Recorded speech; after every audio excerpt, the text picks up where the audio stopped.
Good evening and welcome to NTD UK News. I'm Stuart Lees and here are today's top stories. Chancellor Rishi Sunak unveils his budget vowing to protect jobs and the livelihoods of British people. A blast strikes a COVID-19 test centre in the Netherlands and the police believe it's an attack. And Scotland's First Minister gives evidence at Holyrood denying any plot against her predecessor.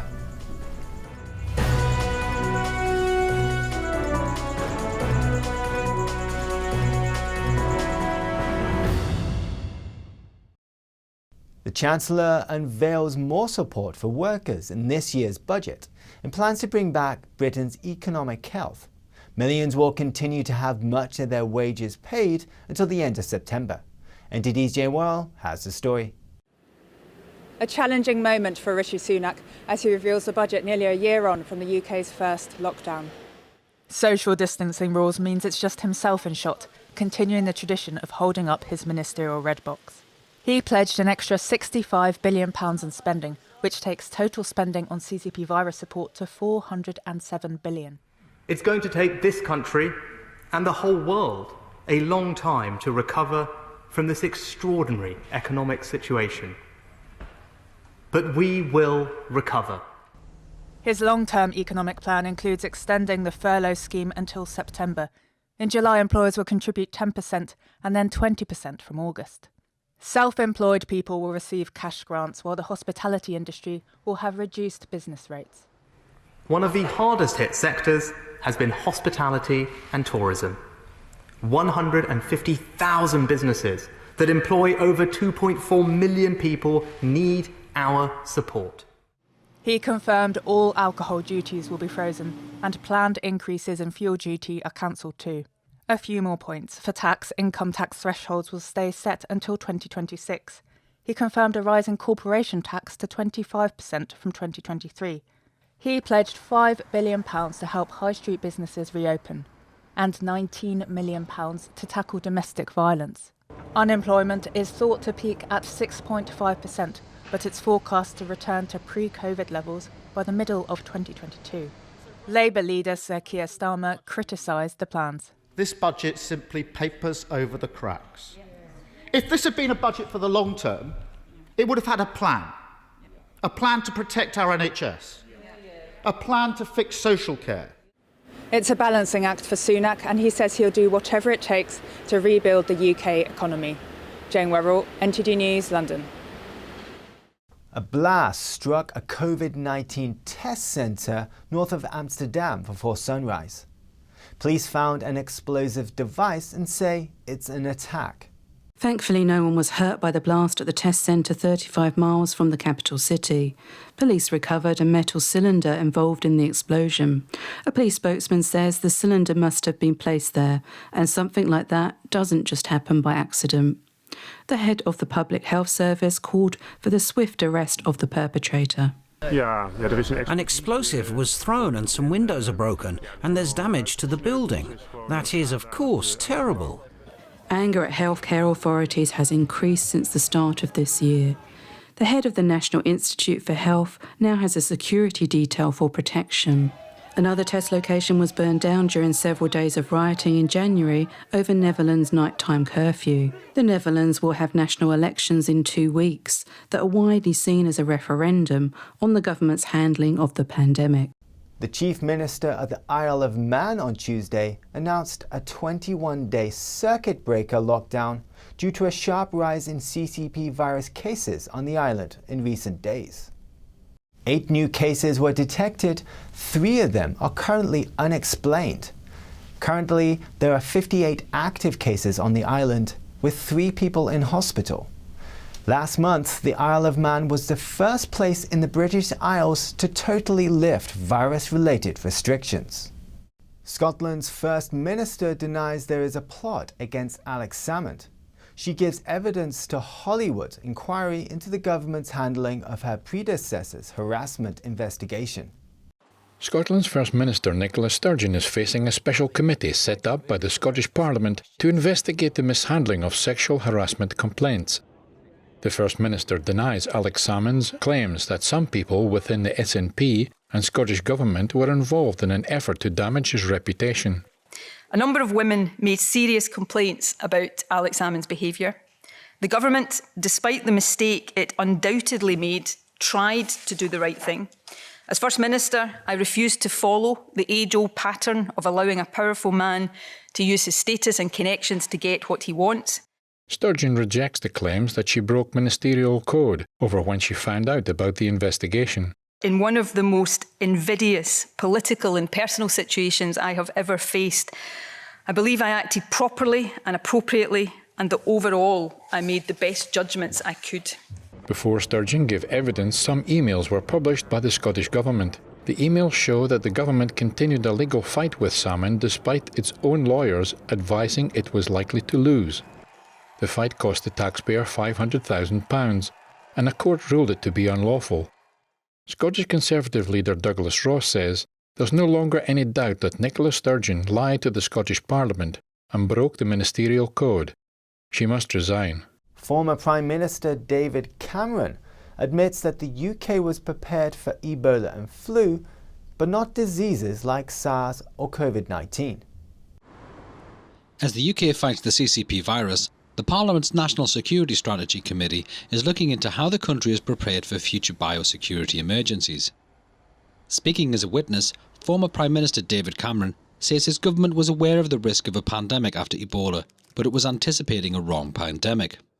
I think the mistake that was made was that in thinking about future pandemics, the focus was very much on influenza rather than on respiratory diseases. More should have been learnt from the experience with SARS and the respiratory diseases in terms of our own preparedness.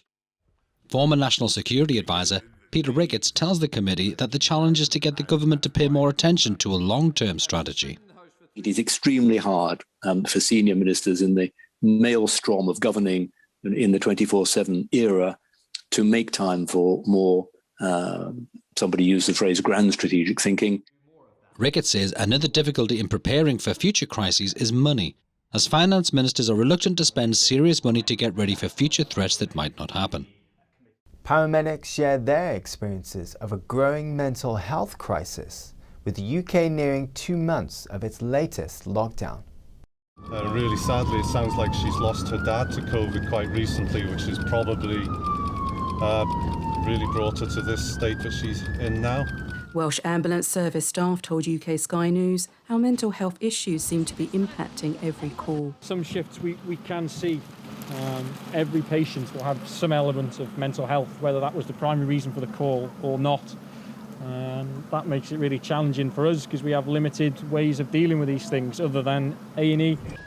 A trainer for the NHS 111 Wales non-emergency call service says patients seem to be caught up in fear on top of other medical issues. What we perceived as straightforward calls to us previously, like your sore throats, even those type of calls now are coming in with some level of mental health issues. You know, patients are really anxious, really scared. All regions of the UK have been locked down since the new year, but Wales's tightest measures date back to before Christmas. Head of Policy for the Mind Cymru mental health charity, Simon Jones, says many people will be able to move on once the pandemic is over, but for some, there will be a lasting impact. Lord Philip Hunt is one of the most proactive peers to tackle forced organ harvesting in China. We spoke to him about what he's done so far and what his next moves are on the issue. NTD's El Rhodes has the story. Lord Hunt says he wants to prevent forced organ harvesting in China. He introduced an amendment for a medicine bill that will allow the government to demand proof of consent for tissues obtained from overseas. As the first of its kind, it passed in January. It's a small step, but it's an important step, both in the UK and internationally, to make clear that the use of enforced organ donations is totally abhorrent, and we want to see it stopped. Last year, the London-based China Tribunal concluded beyond a reasonable doubt that state-sanctioned forced organ harvesting from prisoners of conscience had taken place for years in China on a significant scale, and is still taking place. Lord Hunt says he has more on his shopping list. My principal change would be to prevent organ tourism. We know people from the United Kingdom travel to China in order to have an organ donation, which they pay a lot of money for. I'd like to make it illegal for British people to do that. Additionally, Lord Hunt wants to ban exhibitions of plastinated bodies, like real bodies, in the UK. Some human rights groups argue those likely come from prisoners of conscience. He also wants to prevent UK companies from being complicit by providing medical equipment like preservation devices. He admits there are economic risks and consequences involved in moving forward with such laws. And if a country like the United Kingdom, that is not without influence in the world, takes this stand, I hope it will be a big influence on other countries as well. That's what we have to hope. In the end, we have to do the right thing. He says the UK has a responsibility to take action. Earl Rhodes, NTD News.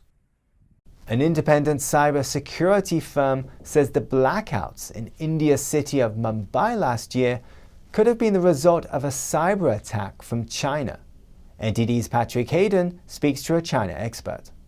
In October, power cuts hit the city of Mumbai. The New York Times reported the city of 20 million people was shut down during the pandemic and hospitals had to switch to emergency power supplies. An independent cybersecurity firm, Recorded Future, says evidence points to a coordinated attack by China on India's power grid. We spoke to a China specialist and he says it's a warning for the UK. And we can't see a situation like we've had in India where the loss of power to the stock market was capable of causing massive disruption. He says China and Russia will stop at nothing to achieve their imperial ambitions, and sometimes other countries make it quite easy for them, including the UK.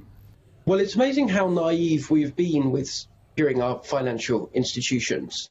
In the United Kingdom, the first place that Huawei got a 5G network up and running was in the city of London, where they could literally switch off the lights, the cables, everything else on the global financial trading centre.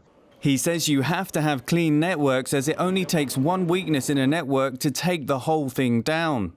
If you want to ensure your networks remain secure, you have to strip everything out that could be vulnerable and start again from scratch with clean networks. That's what the Trump administration were trying to do in their last year with their clean networks push. And there's some great wisdom in that, and there's every reason to think that other countries ought to follow that example. He says if China is willing to bully its biggest neighbour, India, which has a population of 1.2 billion people, it's concerning what it could do to its much smaller bordering countries like Nepal, Pakistan, Laos, Cambodia and Thailand. Patrick Hayden, NTD News. Coming up, a report suggests police are unfairly targeting some ethnic groups using stop and search. But a veteran police officer has a different story. That and more when we return.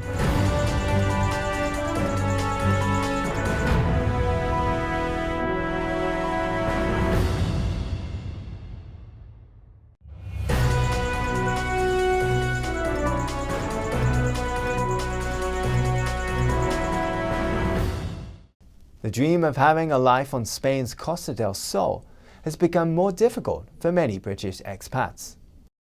Many Brits are facing an uncertain future in post-Brexit Spain. British real estate agent Henny Illingworth has been living there for almost 4 years and says it's not a nice feeling.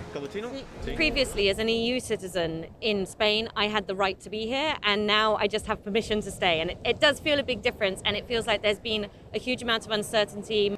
She explains that Britons living in Spain are unable to come and go as they please unless they take up residency and healthcare is affected. Brits are selling their properties and this has a knock-on effect on business. British citizens who are not registered Spanish residents can spend up to 3 months out of every 6 in Spain, the so-called 90 out of 180 days rule. CCP virus restrictions added to Brexit rules are causing a lot of uncertainty.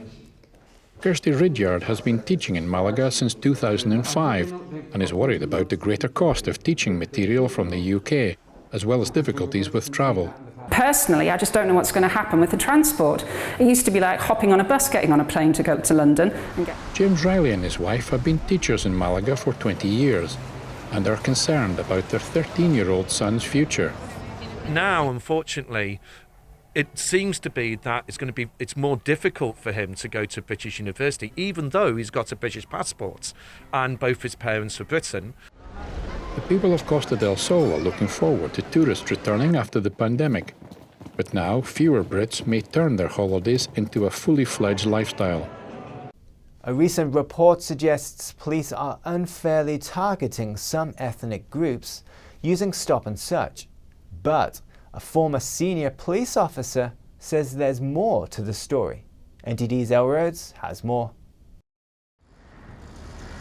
The report by Her Majesty's Inspectorate of Constabulary and Fire and Rescue Services finds that black people are almost 9 times more likely to be stopped under stop and search. An ex-detective chief inspector of the Metropolitan Police says that's because young black males are more frequently involved in gang-related activities. So if we look at the gang matrix in London, 89% of people on that index are black or ethnic minorities. The police can't help that.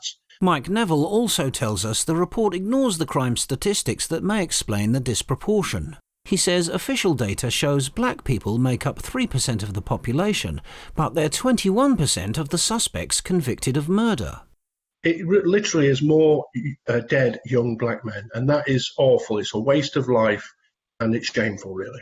He says the factors underlying this ethnic disparity in offending, including housing and education, are largely beyond the control of the police. Neville says politicising the issue doesn't help communities. 25% of the murders are gang-related, and as I've said, 9 out of 10 gang members are black. The police can't help having to stop and search people. They just have to deal with the crime as it goes. The report calls on the police to do more to address why there is this disproportion. Earl Rhodes, NTD News. Volvo says its cars will be fully electric by 2030, with even hybrids a thing of the past. It already has some electric models coming down the production line, but now Volvo says all its cars will be fully electric by 2030. Even hybrids will be a thing of the past. The Swedish brand says it's convinced no one will want a petrol engine by the end of the decade. Volvo aims to get halfway to its goal by 2025. To get there, it will launch a new family of electric cars over the next few years. All will be sold online only and feature wireless upgrades and fixes, an approach pioneered by Tesla. The move comes as car makers face emissions targets in Europe and China and fossil fuel bans in some countries. Last month, Ford said its lineup in Europe would be fully electric by 2030. Other brands, including Jaguar and Bentley, have made similar pledges. Now, going electric is an expensive process for car makers, which have to totally rethink design and production. It also spells upheaval and maybe job losses for suppliers, as EVs require far fewer parts than conventional vehicles. But Volvo says the move will ultimately allow it to radically reduce the complexity of its model lineup. The extended lockdown in Germany means that millions of dollars worth of beer is going down the drain.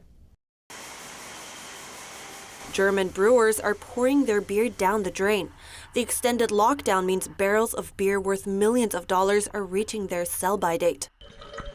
One producer that's been hit hard is Einger, a mid-sized brewery south of Munich. We love what we do, and we are very proud of what we do to brew the best possible beer. He says nobody saw another lockdown coming, so they continued brewing kegs full of beer. The company has already had to pour out about 100,000 liters. That's a lot for a fairly small brewery. We're talking about a 6-digit figure damage, which just our brewery suffered. He says pouring all that beer down the drain is soul-destroying. German pubs, hotels and restaurants have been closed since November in the country's second lockdown, following the first one earlier last year. And now more and more fear bankruptcy. Our wish would be that we are not forgotten when it comes to reimbursements for perishable food products, and that our pub owners and innkeepers are not forgotten and are refunded. Now German brewers are asking the government for help. 300 brewers signed an open letter saying they're facing bankruptcy. That includes some of the country's biggest beer companies. Germany's government has given financial aid to pubs and bars, but not breweries. Now they're calling on the government to include them in the country's recovery programs too.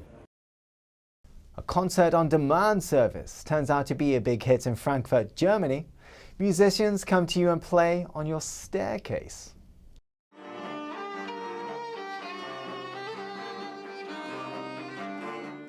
Classical music lovers need not despair. In Frankfurt, Germany, there's now a service for those suffering under the concert hall closures. Members of Frankfurt's Philharmonic Chamber Orchestra come when requested and perform on people's staircases. For us, it's just beautiful being able to play for people again. What's great and absurd about this concept at the same time is that we play in order to keep a distance. Yet we are so much closer than in a conventional concert hall, and that makes it so wonderful for us. She co-founded this music delivery service, and it has proven to be a hit. They're booked out till the end of March. I thought it was wonderful. This is exactly what we miss so much during this corona pandemic. We haven't been to a concert in a year, no theatre, no opera, so this was absolutely beautiful and delightful. Thank you.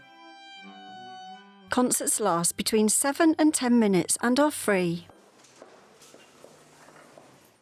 Has the lockdown given you more time to spend on hobbies at home? How about brushing up on your photography skills? NTD's Sapphire spoke to a Belgian professional to find out what it takes to get the perfect shot.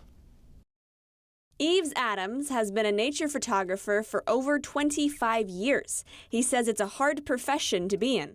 There's a lot of people who are spending a lot of time in nature and taking really, really good pictures. So how do you make your pictures stand out above the rest? Adams says he doesn't like to just take snapshots. In general, the best pictures are the ones that are best prepared. They give you the biggest satisfaction. In fact, sometimes he'll spend weeks trying to get the perfect shot. Camouflage yourself and hide and wait and wait for a very long time. And that process is that's 90% of the picture sometimes. It's also about where you go. To get his amazing shots, Adams has been to 35 countries. One of his favorite places is the Arctic. And to be there with on a ship, on an expedition ship, cruising through the ice is a really mind-blowing experience. But even in the Arctic, he sometimes feels like he must not have any luck. Photographing a polar bear in minus 20 degrees and you're just searching and searching, and most of the time you're just looking at snow and ice. But when you do get that final shot, Adams says it makes the whole thing worth it. When it works out with a bird or something, you can almost hug it, or it makes you so happy, and it gives you... He says he builds a strong emotional connection with the moment when he captures the near-perfect shot that's impossible to convey no matter how good it turns out to be. Sapphire Quarter, NTD News. That's the news for today, and thanks for tuning in. I'm Stuart Lees.